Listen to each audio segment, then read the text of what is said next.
ಮೂರು ಮದುವೆಗಳನ್ನಾಗಿದ್ದಾರೆ ಅವರು. ಮಾತೆತ್ತರೆ ಹಿಂಸೆ, ಮಾತೆತ್ತಿದ್ರು ಸುಳ್ಳು ಬರ್ತಾರೆ. ತಿಂಗ್ಳಿಗೆ 3 ತಿಂಗಳಿಗೊಂದ್ಸರಿ 6 ತಿಂಗಳಿಗೊಂದ್ಸರಿ ಬಂದು ತುಂಬ ಹಿಂಸೆ ಅಂದರೆ ಹಿಂಸೆ. ಒಂದು ತಂತಿ ಒಂದು ವಿಷಯಕ್ಕಾಗಿಯೇ ನನಗೆ ಕುಗ್ಗೀಚ ಬಂದು ಮಕ್ಕಕ್ಕೆಲ್ಲ ಉಗುಳಿ.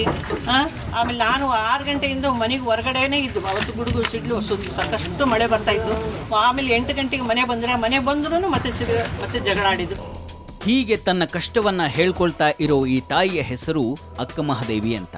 ಚಿತ್ರದುರ್ಗದ ಸರ್ಕಾರಿ ಶಾಲೆಯೊಂದರಲ್ಲಿ ಮಕ್ಕಳಿಗೆ ಪಾಠ ಮಾಡೋ ಶಿಕ್ಷಕಿಯಾಗಿರುವಂತಹ ಈ ತಾಯಿಗೆ ಗಂಡನಿಗೆ ನೀತಿ ಪಾಠವನ್ನು ಹೇಳಬೇಕು ಅಂತ ಅನಿಸಿದೆಯಂತೆ. ಅದಕ್ಕೆ ಕಾರಣ ಆತ ಕೊಡ್ತಾ ಇದ್ದಂಥ ಟಾರ್ಚರು.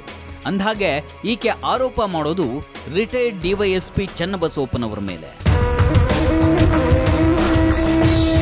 ಈ ಚನ್ನಬಸವಪ್ಪನವರ ಮನೆ ಮುಂದೆ ಅಕ್ಕಮಹಾದೇವಿ ನಿಂತು ಪ್ರೊಟೆಸ್ಟ್ ಮಾಡ್ತಿರೋದ್ರಿಂದ ಮಾಧ್ಯಮದ ಮಂದಿ ಅಲ್ಲಿಗೆ ಬಂದಿದ್ರು.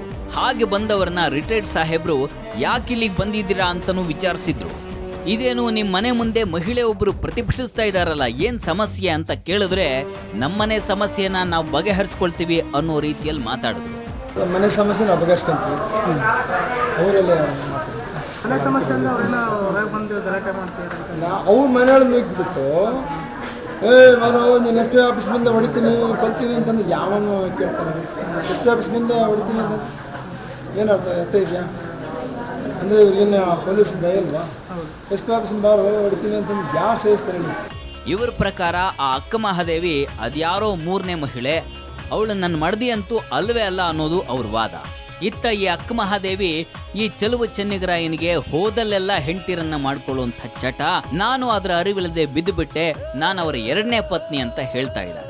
ಅಲ್ಲದೆ ತಾನು ಅವರ ಪತ್ನಿ ಆಗಿರೋದೇ ಕಷ್ಟ ಆಗ್ಬಿಟ್ಟಿದೆ, ಸಿಕ್ಕಾಪಟ್ಟೆ ಅಧಿಕಾರ ಸಾಧಿಸೋದು, ಅನುಮಾನ ಪಡೋದು ಎಲ್ಲ ಮಾಡಿ ನನ್ನ ಬದುಕನ್ನೇ ಹೈರಾಣಾಗಿಸ್ಬಿಟ್ಟಿದ್ದಾರೆ ಅಂತ ಹೇಳ್ತಾರೆ.